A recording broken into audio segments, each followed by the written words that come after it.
Shalom Sobat Home, apa kabarnya semua dan selamat malam semuanya. Senang sekali saya menjumpai teman-teman semua di malam yang sangat indah ini, dimana kita tinggal hitungan hari saja. Sekarang kita 1 Oktober menurut kalender biasa ya, menurut kalender biasa itu adalah di 1 Oktober. Namun kalau kita lihat secara kalender Ibrani, kita saat ini berada di tanggal 28 Elul, dimana tinggal habis 28 besoknya 29 nih ya. Dari sebenarnya dari malam ini sampai besok, dari tadi jam 6 sore sampai besok jam 6 sore lagi, itu kita sudah masuk 29 Elul, teman-teman. Nah, 29 Elul ini sebenarnya kita memasuki masa-masa di mana kita akan mulai untuk persiapan akhir nih menuju puncak gitu kan. Nah, jangan nyanyi lagu menuju puncak ya. Oke, nah teman-teman semua, besok malam itu merupakan Erev Rosh Hashanah. Oke, sekali lagi, besok malam merupakan Erev Rosh Hashanah.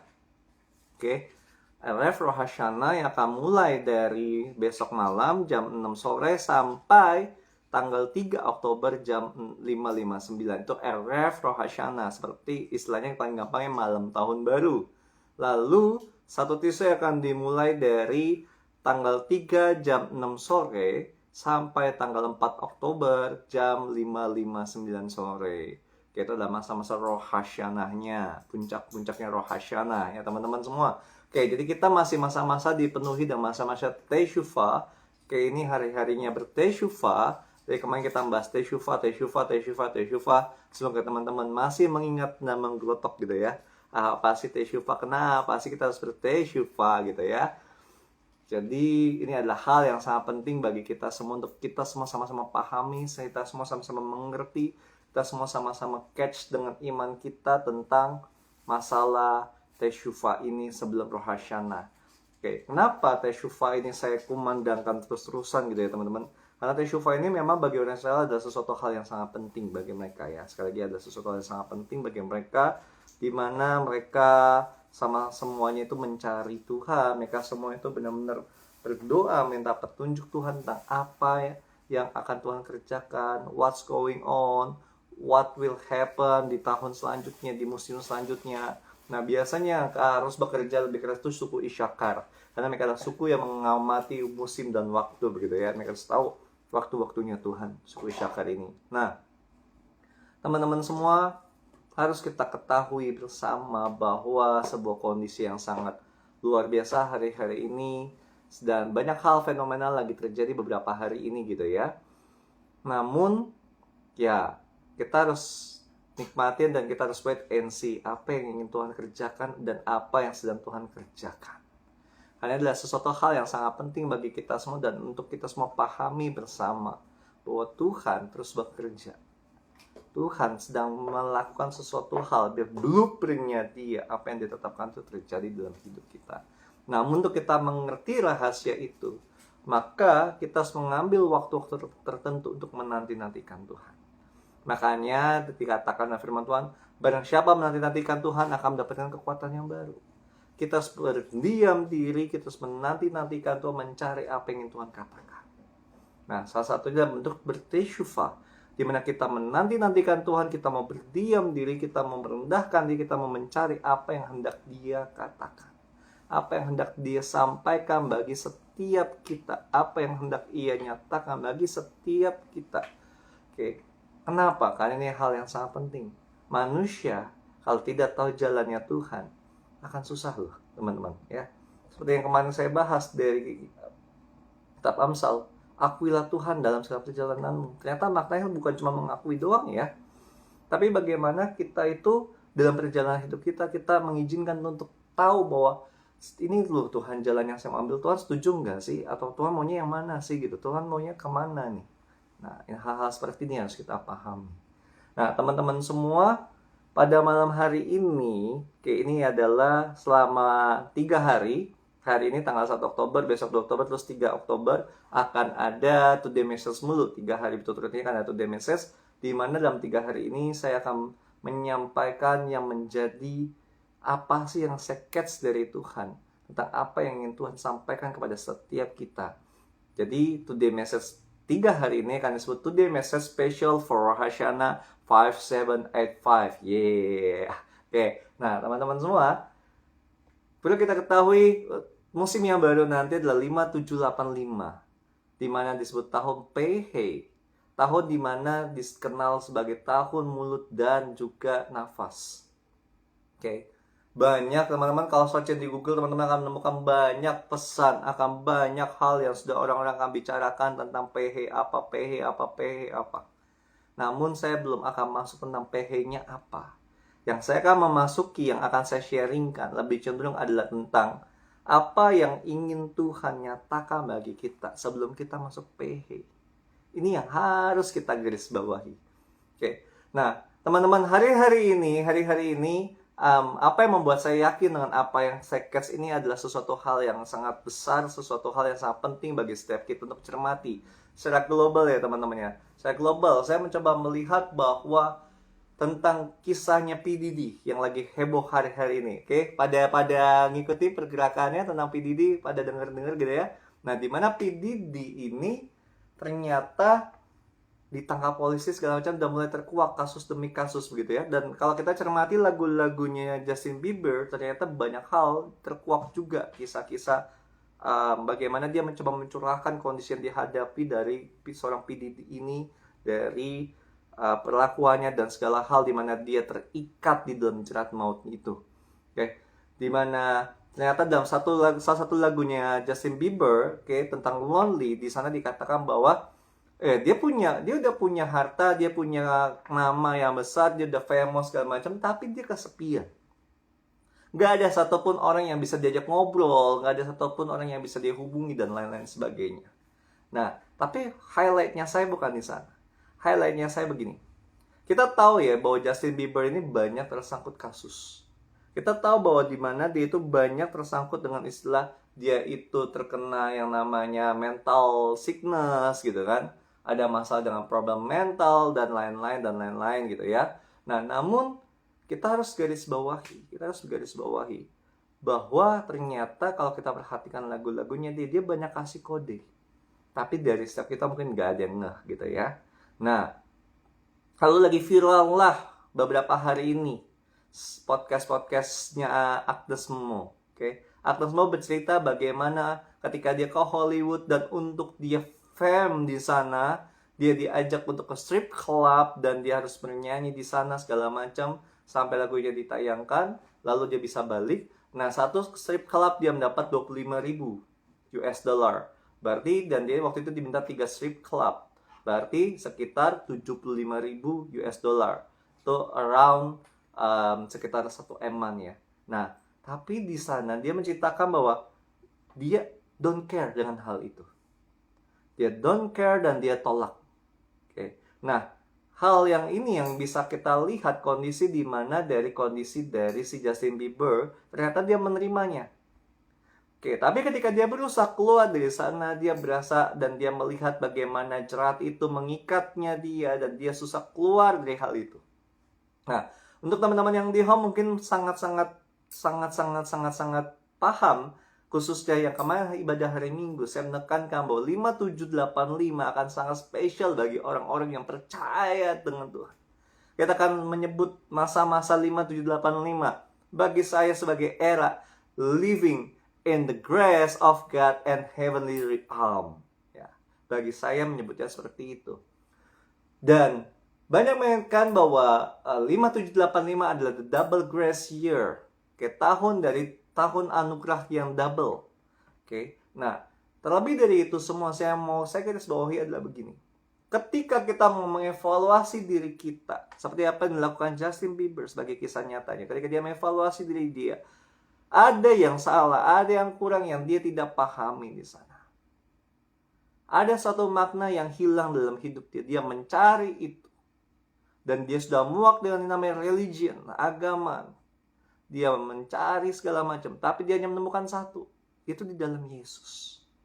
Ketika dia menemukan itu, apapun, no matter how much it costs, tidak peduli berapapun harga yang harus dia kehilangan, Ketika dia mau benar-benar balik kepada Yesus, dia take it. Nah, ketika dia take it, dia memang kehilangan semuanya ya. Dia udah gak ada panggung, dia gak ada ini, gak ada ini. Tetapi teman-teman, ketika dia balik ke ngikut Tuhan, kita bisa lihat perlahan tapi pasti gimana Tuhan membela anak-anaknya. PDD ditangkap. Terus belum lagi yang namanya kasus-kasus yang lain tentang bagaimana Tuhan membela perkara-perkara si JB gitu kan, dan juga di mana bisa dibilang bahwa orang-orang mulai berbalik dan baru bahkan dalam salah satu lagunya dia bilang, "Daddy, where are you?" Jadi dia seperti seorang anak gak ada bapak. Hal ini menekankan bahwa ternyata sangat menakutkan era-era saat ini, di mana sonship tidak jalan, di mana anak-anak tidak lagi mengerti status keputraan, di mana ternyata figur bapak itu digantikan dengan sosok orang yang memberikan sesuatu agar dia bisa menggantikan seperti jadi Tuhannya, dan orang itu terikat dengan dirinya dan mengikuti apapun yang inginkan. Bukankah ini sangat menyedihkan teman-teman semua? Ternyata dalam lagunya Justin Bieber itu sangat menarik sekali, yang dimana dia mau ngasih tahu kita tentang kondisi yang sedang dialami dan kondisi reality yang dunia ini seperti apa sih, khususnya dalam the world fame itu, rasa terkenalnya di dunia itu seperti apa sih. Teman-teman, kita bisa ada harta, kita bisa ada ketenaran, kita bisa ada kekayaan segala macam, tetapi belum tentu ada damai sejahtera di dalam hidupmu. Belum tentu itu membuat dirimu mengenal siapa Tuhanmu dan membuat kalian bisa terus bertumbuh dan semakin yang namanya mengalami damai yang sangat abadi. Belum tentu, teman-teman. Semuanya bisa didapat dalam satu pribadi, yaitu pribadi Yesus. So, dalam masa-masa Teshuvah ini, salah satu makna Teshuvah bagi orang Yahudi adalah Elul terkait dengan Ani, dan Ani Ledodi Vedodili. Ani Ledodi Vedodili.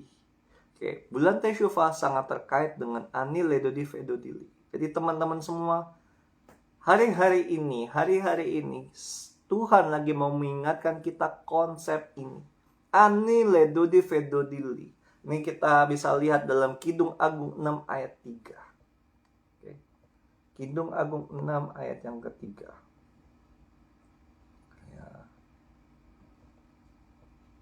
Dia katakan seperti ini. Aku kepunyaan kekasihku dan kepunyaanku kekasihku yang mengembalakan domba di tengah-tengah bunga bakung.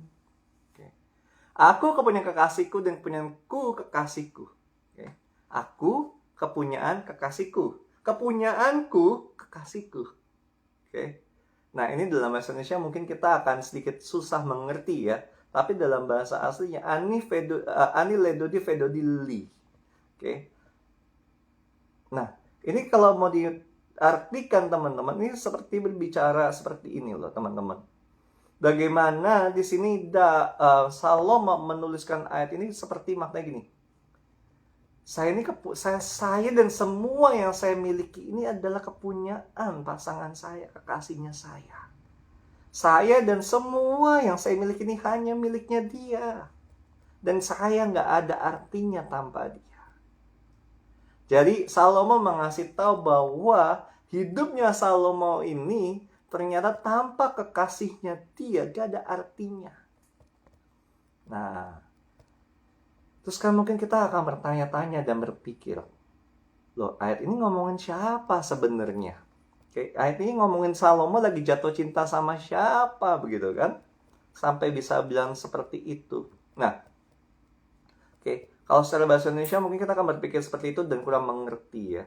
Tapi sekali lagi, kalau dalam bahasa Ibrani, Ani Ledodi Vedodili, Haroe Basowosanim. Jadi I'm of my beloved and my beloved is mine. Sekali lagi, I am is my beloved. Saya ini adalah kepunyaan orang kekasihnya saya. Dan kekasihnya saya itu adalah kepunyaanku. Nah, jadi kalau dalam bahasa asli kayak lebih mudah dimengerti teman-teman. Kalau bahasa Indonesia kan tadi Aku kepunyaan kekasihku dan kepunyaanku kekasihku. Agak aneh kan? Kepunyaanku kekasihku. Aneh kan? Ya. Nah, ternyata kalau kita mau memahami dalam bahasa Ibrani, ani vedodi ledodi ani ledodi vedodi li. Aku kepunyaan kekasihku dan kekasihku adalah kepunyaanku. So, ayat ini berbicara tentang dua orang yang saling berjatuh cinta. Dua orang yang saling sangat-sangat mencintai satu sama lain dan menaruh sesuatu yang sangat berharga. Nah, ada yang uniknya di sini. Ayat B-nya.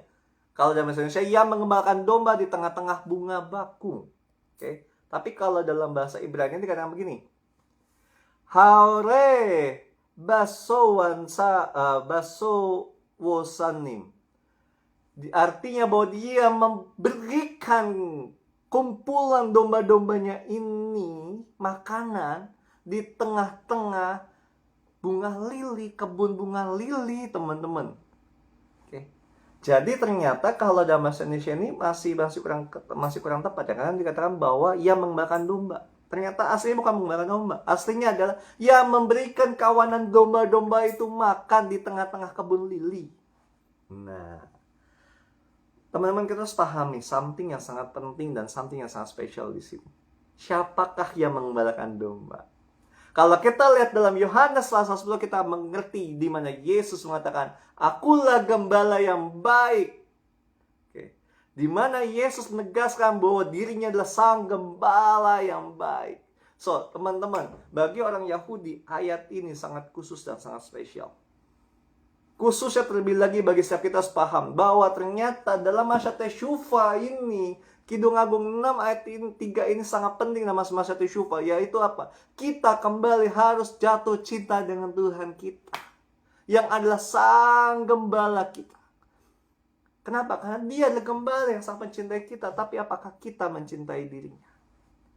Apakah kita menukarkannya dengan yang namanya ketenaran? Apakah kita menukarkannya dengan namanya harta? Seperti kata JB tadi, bahwa saya memiliki semuanya, tapi saya kesepian. Loh, teman-teman, harus berhati-hati. Yang ditawarkan dunia menarik, tapi belum tentu benar adanya. Apa yang baik menurut kacamata dunia, belum tentu benar adanya. So, mari kita kembali berteshuvah melihat diri kita. Apakah benar diri kita mencintai Tuhan? Atau jangan-jangan mencintai yang lain? Karena firman Tuhan dengan sangat jelas menerangkan, hari-hari terakhir, di hari-hari terakhir, orang-orang itu akan mencintai dirinya sendiri. Orang-orang itu akan mulai menduakan Tuhan dengan apa? Dengan mamon. Hari-hari terakhir itu orang akan lupa berterima kasih. Hari-hari terakhir itu orang akan jadi dingin. Kasih itu akan jadi dingin. Come on guys. Di dalam Teshuvah ini mari kita mau flashback dan kita mau mengingatkan diri kita bahwa come on. Remember. Ani ledodi vedodi li. Bahwa kita ini udah kepunyaannya Tuhan loh. Maka firman Tuhan berkata, tidak tahukah kamu bahwa kamu telah dibeli dan harga telah lunas dibayarkan. Lebih daripada itu dikatakan juga dalam firman Tuhan, bahwa sesungguhnya oleh karena darah Yesus kita telah diampuni. Darah Yesus yang membeli kita, menguduskan kita, melayakkan kita, membenarkan kita. Jadi berteshuvah berarti kita mau mengenang yang namanya karya Kristus. That's why Tuhan berkata, lakukanlah ini sebagai peringatan akan aku untuk perjamuan kudus. Kenapa perjamuan kudus harus dilakukan? Karena perjamuan kudus memiliki makna kita berteshuvah mau mengingat kasihnya Tuhan. Karena dikatakan dalam firman Tuhan, adalah sungguh lebih besar kasih seorang sahabat yang mengorbankan dirinya. So teman-teman, mari malam hari ini, tinggal 3 hari lagi kita akan merayakan penuh secara penuh Roh Hasyana. Jadi mari kita siapkan hati kita siapkan diri kita mau Lord, am I really love you? Tuhan, apakah aku benar sungguh mengasihimu? Ataukah aku menggantikan engkau dengan yang lain? Hari-hari ini teman-teman semua, ketahuilah Setan akan menawarkan banyak hal untuk membuat dirimu keluar dari jalurmu. Setan akan mencoba menggoncangkan engkau, membuat kalian untuk mau berpindah dari apa yang Tuhan tetapkan atas hidupmu. Dia menggoncangkan, bukan sekedar goncangan ya, tapi dia mentwist firman Tuhan. Dia mengubah firman Tuhan. Dia memutarbalikkan faktanya. Apa buktinya? Buktinya sudah terjadi sejak awal penciptaan. Di mana di awal penciptaannya, teman-teman? Di mana di awal penciptaan? Hawa itu digoda oleh iblis. Oke, Hawa itu digoda oleh iblis. Ketika digoda iblis, ketika dia digoda iblis, dia ditanyai kan sama si iblis itu. Terus si ular ini kan membalikan fakta. Ular mata apa? Kamu akan menjadi Tuhan kan kalau makan buah itu? Ya, perhatikan ini. Kamu akan menjadi Tuhan kan kalau kamu makan buah itu? Artinya di sini setan tahu satu rahasia. Ada satu rahasia penting dalam diri manusia saat itu. Dan dia mainkan. Perhatikan kalimat itu baik-baik. Kamu akan menjadi Tuhan kan kalau kamu makan buah itu. Oke. Sebentar ya, mari kita buka saja. Oke, kita bisa lihat di Kejadian 3. Oke. Kejadian 3 ayat 1. Saya bacakan yang B-nya ya. Ular itu berkata kepada perempuan itu, tentulah Allah berfirman, semua pohon dalam taman ini boleh, dalam ini jangan kamu makan buahnya, bukan? Nah, ini twist pertama. Iblis mencobai Hawa dengan mengubah firman. Tentulah Allah berfirman, semua pohon dalam taman ini jangan kamu makan buahnya, bukan? Nah, perhatian sih. Kalimat demi kalimat ya, khususnya kalau kamu adalah guru bahasa Indonesia, perhatikan statement ini. Kalau kita harus menelusuri secara sastra ya. Kita harus memahami secara sastra bahwa di sini semua pohon dalam taman ini jangan kamu makan buahnya, bukan? Artinya iblis coba membuat Hawa untuk berkata bukan. Oke. Nah, iblis mencoba membuat Hawa untuk meresponi dirinya. Oke. Dan Hawa alhasil meresponinya. Apa respon Hawa? Mau nggak mau, Hawa juga meresponi dengan firman. Tetapi sayangnya responnya adalah dia juga tanpa sadar firman yang dia terima berubah. Khususnya perhatikan ayat 3. Jawaban Hawa. Allah berfirman, jangan kamu makan ataupun raba buah itu, nanti kamu mati. Lah, Tuhan tidak berkata masalah kamu makan ataupun raba lalu kamu mati gitu ya. Harus perhatikan di sini. Dia mengubah, ada satu kalimat firman ini berubah. Padahal yang diterima oleh Adam nggak seperti itu. Tetapi ketika di Hawa berubah. Nah, teman-teman semua, hal-hal ini berarti bahwa di masa-masa nanti ini, pola yang sama yang iblis lakukan ini akan terpakai lagi. Dia mencoba mengomongi firman dengan kita. Membuat kita lama-lama mentwist firman, membuat kita sampai bisa salah mengerti firman dan salah menyampaikan firman. Oke. Nah, lalu jawabannya iblis. Perhatikan jawabannya iblis. Ayat 4 dan 5 ya. Ayat 4 dan 5. Tetapi ular itu berkata pada perempuan itu, sekali-kali kamu tidak akan mati. Ayat 5. Tetapi Allah mengetahui bahwa pada waktu kamu memakannya, matamu akan terbuka dan kamu akan menjadi seperti Allah. Tahu tentang yang baik dan yang jahat. Perhatikan ini baik-baik teman-teman. Garis bawahi ayat ini dan baik-baik. Iblis mencoba memainkan emosi. Iblis mencoba menawarkan something yang membuat orang si Hawa tergiur karena kalimatnya. Oke. Tapi Allah mengetahui bahwa pada waktu kamu makannya, matamu akan terbuka dan kamu akan menjadi seperti Allah. Guys, kalau kita paham kalimat ini, kita akan sadar bahwa sebenarnya iblis sedang memainkan identitasnya Hawa. So, selain iblis mentwist firman, iblis membuat Hawa juga ketwist firman yang dia kenal, yang dia baca, yang dia dengar, ternyata satu hal lagi. Iblis mencoba mempermainkan identitasnya Hawa. Kamu akan menjadi seperti Allah. Loh, iblis lagi membuat Hawa lupa siapa dirinya. Kalau kita lihat Kejadian 1, teman-teman, kita akan baca bahwa Allah menciptakan manusia segambar dan serupa dengan dirinya. So, teman-teman semua, hari-hari ke depan, iblis akan menyerang identitasmu. Hari-hari ke depan, dia akan membuat dirimu lupa siapa dirimu. So, teman-teman, come on. Ini di masa-masa bertesyufah, mari kita mengingatkan diri kita. Come on, you should know who you are. Kamu harus tahu siapa dirimu, siapa identitasmu. Kamu harus tahu kamu itu siapa. Terus remind ourselves. Terus ingatkan diri kita. Ini adalah hal yang sangat penting bagi setiap kita loh, teman-teman. Sangat-sangat penting. Dan harus kita perhatikan baik-baik. Di dalam tesyufah ini kita harus mengingat siapa diri kita. Saul jatuh karena dia lupa siapa dirinya. Dia harusnya tahu yang namanya seorang raja harus mengikuti sebuah tatanan. Di mana waktu Saul, tatanan yang paling tinggi adalah apa yang diinstruksikan Tuhan melalui para nabi. Tetapi dia tidak mengindahkan omongannya si Samuel. Dan dia twist. Dia rubah ceritanya, kesannya bahwa bukan dia yang salah, tetapi rakyat yang salah. Dan dari situ Tuhan marah, dan Tuhan mulai undur dari Saul. Artinya sekali lagi, ketika identitasmu terkoyak, kamu mentwist, dan kamu keluar dari yang namanya apa yang Tuhan tetapkan, itu akan membuat kalian tidak bisa bergerak.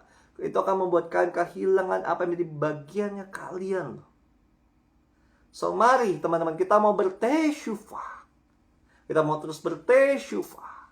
Sama seperti Daud. Dia ketika berbuat dosa, habis berbuat dosa yang paling jahat saat itu sebagai raja. Oke. Setelah Daud berbuat jahat sebagai raja saat itu. Itu apa? Pertama, dia merancangkan pembunuhan kepada suaminya Bersheba.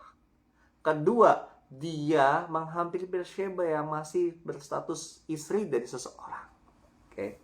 Nah, itu adalah sesuatu yang jahat dan gak ada yang tahu, cuma Tuhan yang tahu dan Daud yang tahu. Sampai satu momen Nabi Nathan datang kepada Daud. Dia berkata, Raja Daud, kalau begini menurutmu siapa yang salah, siapa yang berdosa? Terus Daud, orang itu yang berdosa dan siapakah dia biar dia dihukum mati?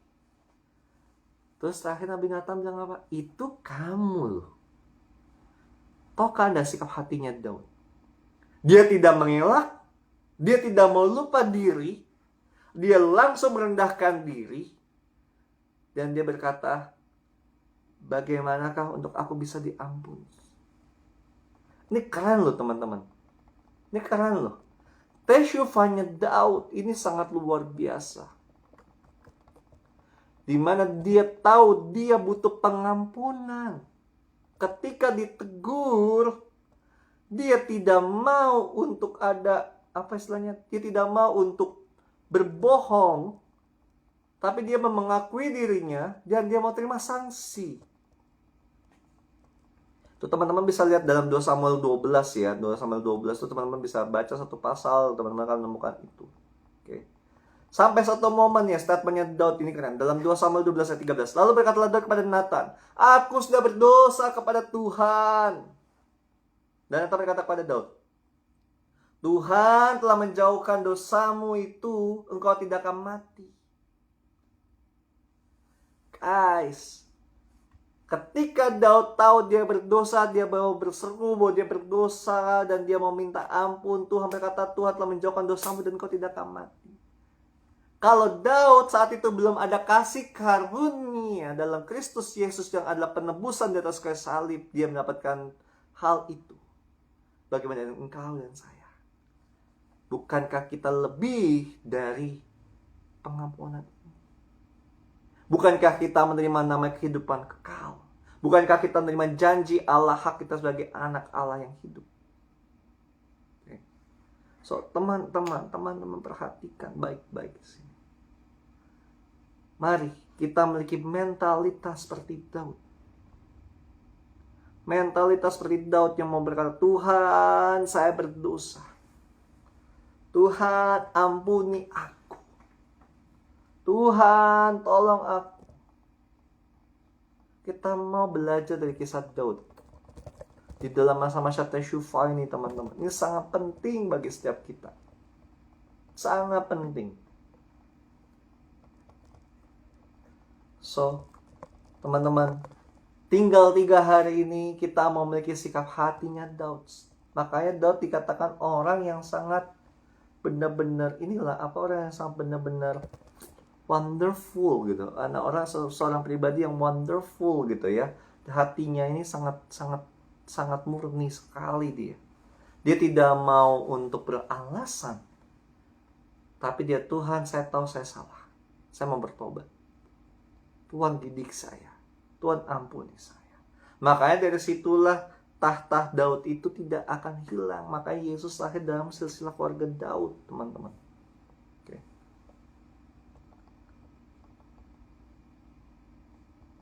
Nah, teman-teman, kalau teman-teman memperhatikan ya, teman-teman perhatikan Mazmur 79 ya, teman-teman akan mengerti maknanya sangat dalam sekali. Di mana di sini Daud berkata bahwa menumpahkan darah orang-orang itu seperti air dan tidak ada lagi yang menguburkan. Lalu bagaimana saya menjadi celah bagi tetangga-tetangga, menjadi olokan dan cemoohan. Oke. Terus bagaimana Daud berkata, berapa lama lagi Tuhan kau murka segala macam, sampai di ayat 6, Tuhan tumpahkan saja bla bla bla. Terus ayat 8 yang janganlah berhitung pada kami kesalahan nenek moyang kami. Artinya Daud berdoa biar tidak ada kutuk keturunan lagi yang ditagih. Daud menyadari tentang kutuk keturunan ini. Terus dia berkata, kiranya rahmat-Mu segera menyongsong kami, sebab sudah sangat lemah kami. Oke, ini Mazmur Asaf yang dipakai oleh Asaf ya teman-teman ya. Tapi ini juga merupakan apa yang jadi kira-kira yang jadi ceritanya si Daud. Terus ayat 9, tolonglah kami ya Allah, selamat kami demi kemuliaan nama-Mu. Lepaskanlah kami, ampunilah dosa kami oleh karena nama-Mu. Bagaimana berseru minta pengampunan Tuhan. Terus teman-teman, kalau kita memperhatikan Daud, banyak banget kalau kita lihat di Mazmurnya Daud ya teman-teman, kita akan banyak menemukan. Kayak Mazmur 25 ayat 11. Oleh karena nama-Mu ya Tuhan, ampunilah kesalahanku, sebab besar kesalahan itu. Terus ayat 12, siapakah orang yang takut akan Tuhan, kepadanya Tuhan akan menunjukkan jalan lurus yang harus dipilihnya. So teman-teman, kalau kalian takut akan Tuhan, jalan-jalan yang harus kau lalui akan dikasih tahu Tuhan. Jalan di 5785 akan Tuhan singkapkan kepada dirimu. Amin. Kemana yang jadi destinimu, kemana yang jadi tujuanmu, kemana yang jadi arahanmu akan Tuhan berikan. Kalau kamu takut akan Tuhan dan kalau kamu menaruh tesyufa di dalam dirimu. That's why kenapa orang Yahudi melakukan tesyufa sebelum Rosh Hashanah. Karena mereka tahu bahwa mereka harus bertobat, minta pengampunan, dan mereka harus tinggal dalam takut akan Tuhan, sehingga Tuhan menunjukkan jalan yang harus dipilih. Karena mereka tahu, tanpa tahu jalan Tuhan akan susah bagi hidup mereka. Mereka tahu tanpa jalan-jalan Tuhan itu hidup mereka itu sepertinya berat. So, lebih lagi teman-teman, kalau kita melihat lagi ya, teman-teman. Banyak sekali lagi, banyak banget Mazmur Daud. Oke. Tentang bagaimana Daud berseru. Bagaimana Daud benar-benar berteriak minta ampun sama Tuhan. Banyak sekali teman-teman. Oke.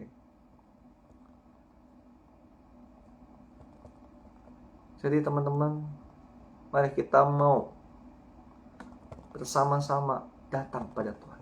Nah, perhatikan Mazmur 40. Oke, Mazmur 40 ayat yang kedua dan yang ketiga. Oke. Aku sangat menanti-nantikan Tuhan. Lalu ia menjenguk kepadaku dan mendengar teriakku minta tolong. Ayat 3. Ia mengangkat aku dari lubang kebinasaan, dari lumpur rawa. Ia menempatkan kakiku di atas bukit batu dan menetapkan langkahku. Ayat 4. Ia memberikan nyanyian baru dalam mulutku untuk memuji Allah kita. Banyak orang akan melihatnya dan menjadi takut lalu percaya kepada Tuhan. Tapi saya mau highlight ayat 2, ayat 3. Oke. Perhatikan sini teman. Kalau kita mau menanti-nantikan Tuhan, apapun situasimu dan kondisimu, kamu mau mengatur waktu untuk menanti-nantikan Tuhan. Kalian mau memberikan waktu untuk Tuhan. Oke. Tunggu Tuhan tuh sampai mau menjenguk. Dia menjenguk. Teman-teman, kalian pernah gak sih berasa kalian masuk rumah sakit gitu kan? Mohon maaf ya sebelumnya ya. Saya bersyukur sama Tuhan. Saya dapat anugerah untuk tidak dirawat inap. Saya bersyukur saya belum pernah merawat inap. Oke, tapi ya saya banyak menemani keluarga yang harus dirawat inap. Oke, khususnya almarhum mama saya. Dimana beliau ada beberapa momen yang beliau kepengen dijenguk oleh seseorang. Oke. Itu menjadi kerinduan dia pengen, kok dia nggak datang, nggak jenguk, kok gimana cara untuk dia jenguk gitu kan? So teman-teman di sini dikatakan kita harus punya kerinduan dan menanti Tuhan sampai Tuhan datang ke kita loh. Nah, kebanyakan orang Kristen berkata, saya harus menantinya sampai kapan? Saya sudah doa berlutut sekian jam tapi nggak dengar suara Tuhan. Saya sudah doa jungkir balik salto atau apapun lah itu. Tapi kayak nggak dapat, Tuhan kayak nggak ngomong sama saya. Kayak Tuhan cuma ngomong sama orang tertentu. Saat ini berdasarkan firman Tuhan ini, tunggu sampai ia menjenguk dan mendengar teriakmu minta tolong. Artinya dan mendengar teriakmu minta tolong, artinya di sini berbicara seperti ini teman-teman. Kita kalau mencari Tuhan harus mencari Dia dengan hati di mana kita tahu bahwa kita sudah tidak sanggup dan sudah jatuh ke timba tangga yang membutuhkan pertolongan Dia. Nantikanlah Tuhan dengan sikap bahwa kamu tahu bahwa kamu gak ada artinya, kamu gak bisa apa-apa tanpa Dia. Nantikanlah Tuhan dan carilah Tuhan sampai di mana kalian tahu bahwa kalian hanya butuh Dia, bukan yang lain. Hal inilah, maka tadi di awal saya bahas Justin Bieber. Kenapa? Karena dia statementnya sangat menerangkan bahwa dia udah seperti gak ada artinya lagi. Dia udah kehilangan semuanya. Tapi dia masih mau mencari. Dan dia udah muak dengan agama, tapi dia masih mau mencari satu pribadi yang namanya Yesus. Dia terus bertekun sampai Yesus menjumpai dirinya secara pribadi. Sampai hasil dia mengalami freedom, dia mengalami kelepasan. That's why dalam lagu Freedom, dalam konser dia yang terakhir tentang freedom ya, dia menyanyikan lagu gereja. Dia menyatakan bagaimana Tuhan melepaskan dirinya. Guys, kayak kita nggak perlu merasakan sampai apa yang dirasakan Justin Bieber, betul? Kita punya harta, tapi kehilangan semuanya dan terikat Illuminati. Ngapain? Tapi mari kita cari Tuhan. Dengan hati kita yang kita penuh kesadaran bahwa kita sangat memerlukan Dia. Oke. Kalau di dalam bahasa Ibrani dikatakan begini. Ya. Ayat 2-nya kan begini ya. Bentar, ini berarti saya mesti dari ayat 1-nya dulu ya. Karena ini agak sedikit berbeda ya versi bahasa Indonesia. Untuk penempatan ayatnya agak berbeda ya. Ini kan begini. Lam nasea legawit mismoer kawo kiwiti Adonai fayet elai wayisma sawati. Oke.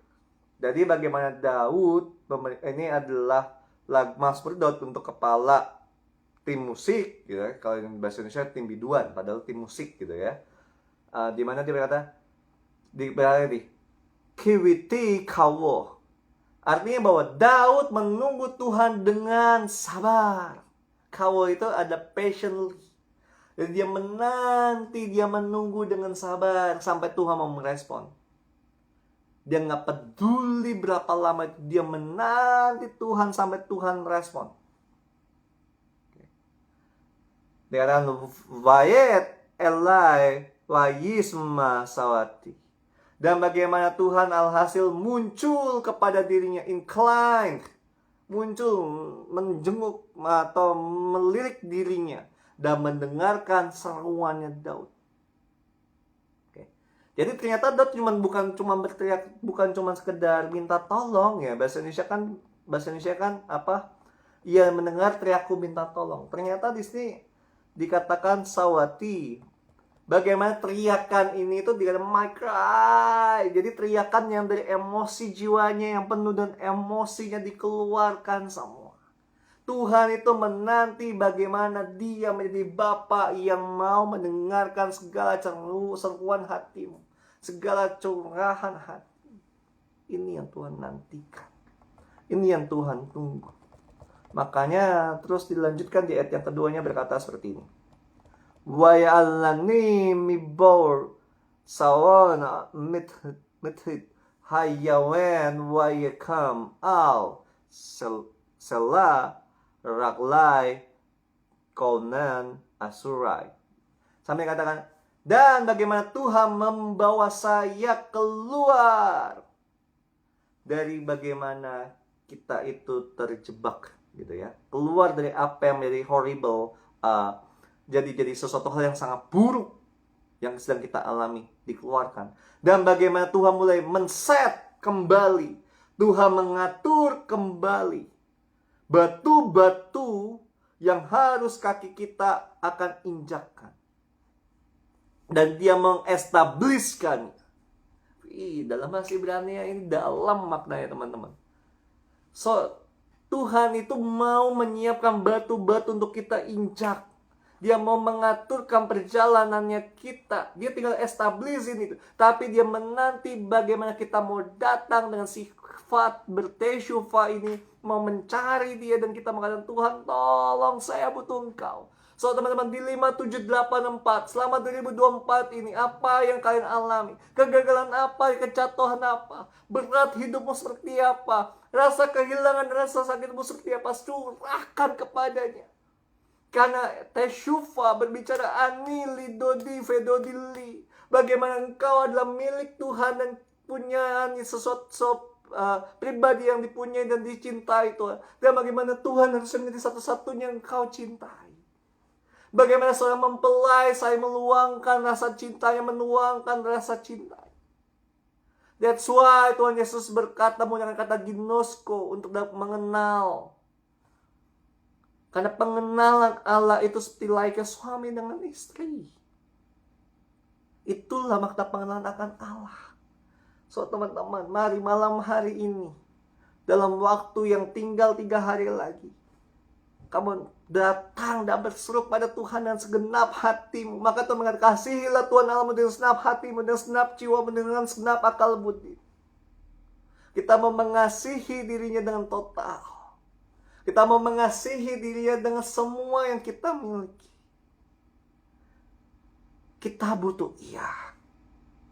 Kita butuh Dia. Karena tanpa Dia kita tidak memiliki kepastian.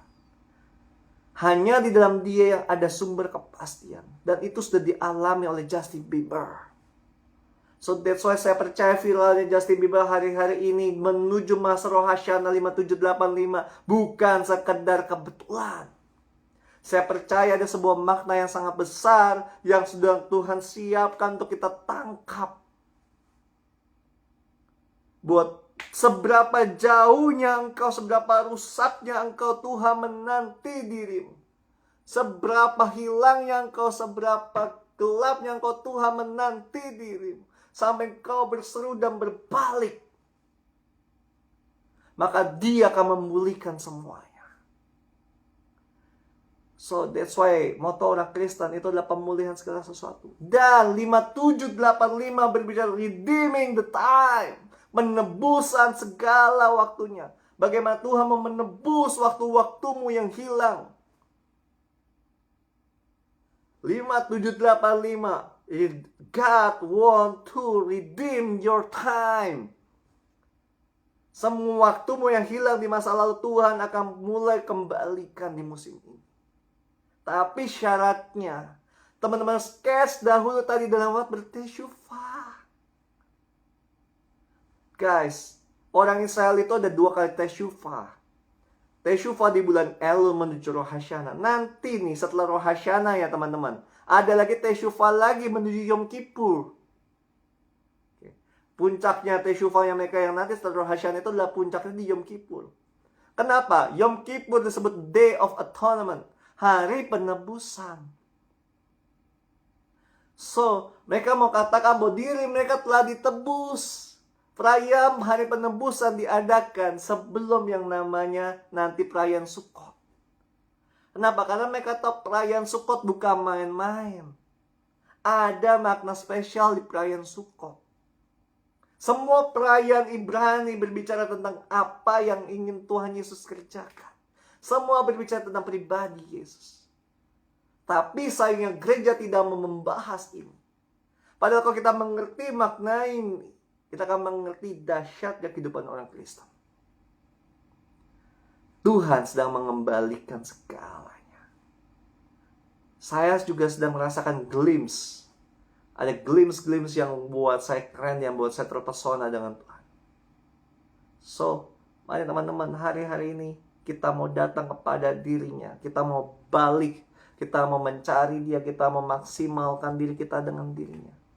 Karena kita harus tahu bahwa tanpa Yesus, kita tidak ada artinya. Tanpa Yesus, kita tidak bisa apa-apa. So, mari teman-teman semua, teruslah cari pribadi Kristus. Ini yang bisa saya sampaikan pada malam hari ini. Banyak pesan lebih lagi yang semakin dalam dan semakin dalam yang ingin Tuhan nyatakan bagi setiap kita.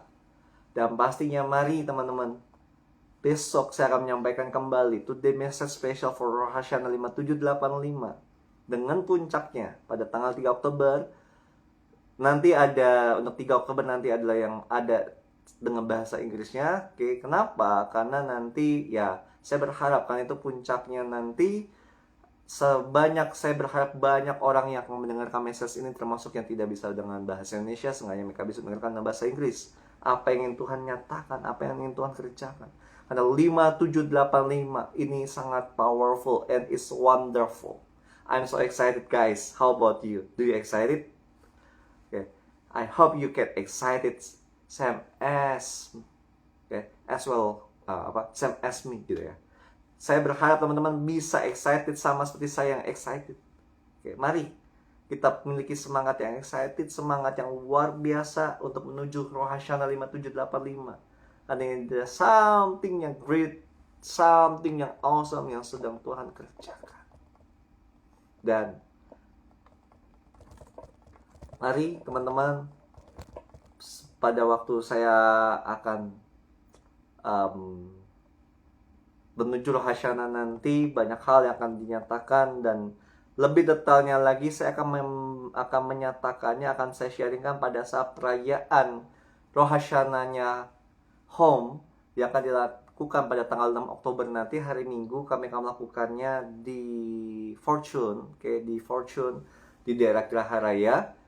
So stay tune teman-teman, nanti akan ada pendaftaran bagi teman-teman yang mau ikut. Silahkan daftarkan diri karena tempatnya sangat terbatas. Kami akan melakukan perayaan Rosh Hashanah di sana dan akan banyak menyatakan apa yang menjadi isi hati Tuhan.